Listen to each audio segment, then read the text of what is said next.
Isa siya sa pinaka-promising na gwaping nung dekada 90. Gwapo, mahusay umarte.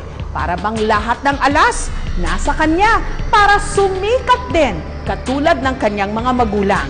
Pero sa linggong ito, sa kulungan bumagsak si Mark Anthony Fernandez. Paano nga ba ito nangyari? Narito ang kanyang kwento. Ang aktor na si Mark Anthony Fernandez ang inaresto naman ng mga pulis dahil di umano sa pagkakaroon ng bawal na gamot.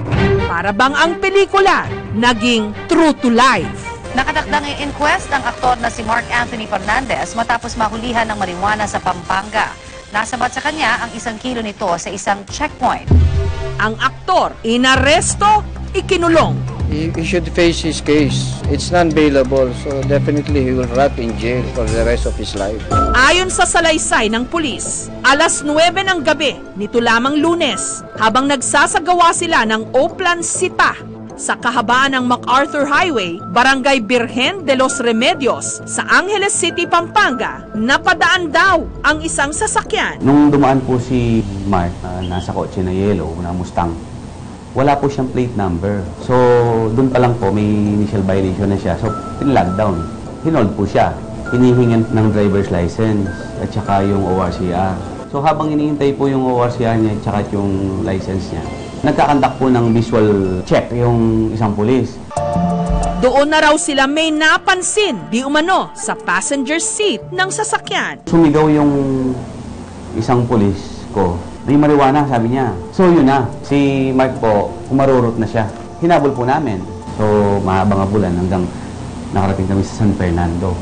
Para mahuli ang aktor, kinailangan pa raw paputukan ng mga pulis ang mga gulong ng sasakyan ni Mark Anthony. Actually, nag-ano po siya eh. Talagang umiiwas pa siya. Hanggang sa wala na kaming magawa, pinaputukan na lang po yung gulong niya. Isang pakete ng marijuana ang natagpuan di umano sa loob ng sasakyan ni Mark. Sa pagtataya ng pulis, 1 kilo ito at nagkakahalaga ng 15,000 pesos. Mahinahon naman daw itong sumama sa kanilang istasyon. Sa Station 6 ng Angeles City Police siya dinala at nagpalipas ng gabi. Akala ko po, since na marijuana lang po yun at hindi naman po kayo nagbibenta, kumbaga, alis, baka pakawalan ako. Bumibili lang po ako para sa health ko po, pang-contra cancer po. At nahihiya po ako sa lahat ng taong sumusubaybay sa akin, sa ilang bossing ko. Pasensya na po, talagang kailangan ko lang po ng damo o marijuana. Kinaumagahan, sumailalim sa drug test si Mark Anthony. Positive siya sa marijuana, negative sa shabu. Sa inquest na po natin. Alas 3 nung araw na yon, dinala siya sa Camp Oliva sa San Fernando, Pampanga para iharap sa media. Hindi po akin yun. Ang dala ko lang po ounce nun. So, I should not rot in jail, sir. Dahil po, hindi naman po akin yung... Kumbaga, hindi ko pa nabibili po yung marijuana po nun, sir. January 1979, isinilang si Mark Anthony Fernandez. Ang kanyang mga magulang, showbiz royalties na may tuturing, sina Rudy Fernandez at Alma Moreno, nakilala bilang isa sa mga gwaping, kasama sina Eric Fructoso at Jo Marie Iliana. Saan galing yung gwaping? Nung nabuo sila sa set ng palibasa, nung 3 na sila, sabi ni Richard, mga gwapings to ah. Si Richard ang nag-ano. Yeah, so ito na yung pangalan. Gwapings ang binigay na pangalan ni Richard. Sa mga pinagdaanan mo, what was the best lesson you learned? That chemical stuff really fries your brain. It's not good for you, it's bad for you. Did you hear that? Don't try it. Chemical stuff really fries your brain. Yeah. So don't try it. Are you? At pinakamagandang tama ay yung gumawa ka ng tama. Paglabas ng rehab, bukas palad pa rin ang showbiz sa kanya. Nangyari sa'yo, bitaw mo si Ana! Lalo't mahusay siyang umarte. As an actor, very good actor. Malalim si Mark.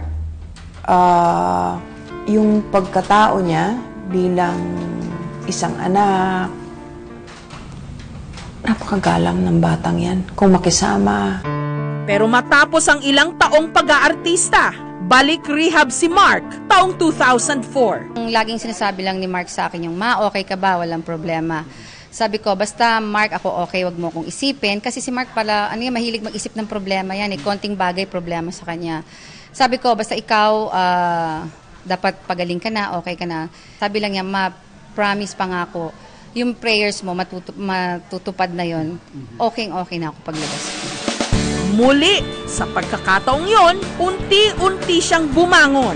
Nakapagtapos ng computer course. Sa lahat po ng mga tulong kay Mark, maraming salamat po. At sana po si Mark magsilbing halimbawa siya na ang paggamit ng droga po ay hindi mabuti sa isang bata, isang tao. Nagpakasal at nagkapamilya. Paglabas niya ng rehab, suwerteng dumating na naman ang mga proyekto para sa kanya. I feel attached to you. Pero dumating naman ang isa sa pinakamalaking dagok sa kanyang buhay. Ang pagpanaw ng kanyang ama na si Rudy Fernandez taong 2008 sa sakit na pancreatic cancer. Bago pa man nangyari to, medyo psyched na kami, ready na kami. Sinundan pa ito taong 2014 nang paghihiwalay niya at ng kanyang misis na si Melissa na nakasama niya sa loob ng 8 taon. Meron silang 2 anak. Mayo, nun lamang nakaraang taon, napabalitang natulog sa musoleo ng kanyang ama, si Mark Anthony. Tinanong nga ako ng isang guide doon eh. Sabi, "Hindi ka ba natatakot sa lugar na to dahil sementeryo?" Sabi ko, "Hindi, ba't naman ako matatakot? Mga kaibigan ko itong mga to, yung tita ko at saka airpod ko. Close na close ako dyan, so hindi ako matatakot." Tsaka comfortable din ako doon dahil malaki yung musoleo niya at may kwarto. Kailangan i-admit natin talagang siguro, kailangan talaga ni Mark ng medical help. Paggamit kasi ng droga ay tinatouch niya yung pleasure area ng ating utak. Kapag ito ay hindi maaayos, yung pathway na to ay pwede siyang paulit-ulit. Factors sa family support. Pangalawa, genetic predisposition. Pangatlo ay psychosocial factors, environmental factors, at yung biological factor. Ito yung mga dahilan, no? Kung bakit ang isang tao ay pwedeng bumalik sa dati niyang problema. Kapag may stressor or factor na nagkukos ng imbalance ulit ng kanyang buhay, ay may possibility na babalik siya ulit. Samantala, sa presko nung Martes, nabanggit ni Mark na pagkamatay ng kanyang ama noong 2008, nagsimula siyang magmarihuana. Ako po, ginagamit ko yun. Hindi dahil may cancer po ako. Dahil po, gusto ko lang pong gamitin pang kontra cancer po. Any dangerous drugs for that matter, ang eventual na tama niyan ay sa utak ng tao. Of course, sasabihin nila, compared to methamphetamine hydrochloride or shabu, for instance, marijuana is supposed to be from organic source or from plant source. But still, prolonged use will still have an effect on a person's brain. Pagkaalam po natin, wala pa pong sapat na ebidensya na nagsasabi na nagagamot ang cancer sa marijuana. Nakikita niyo po siguro sa mga internet at sa ibang mga articles na sinusulat nila yung kaugnayan ng use of marijuana para sa chemotherapy, yung use of marijuana for pain management.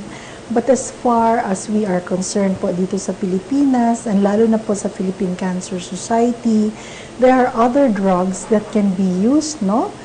Much better. Miyerkules ng gabi, dumalaw ang ina ni Mark na si Alma Moreno kasama ang kanyang mga kapatid na sina Yoj at VJ. Kinaumagahan, sinamahan ni Alma si Mark sa korte para sa arraignment ng mga kaso.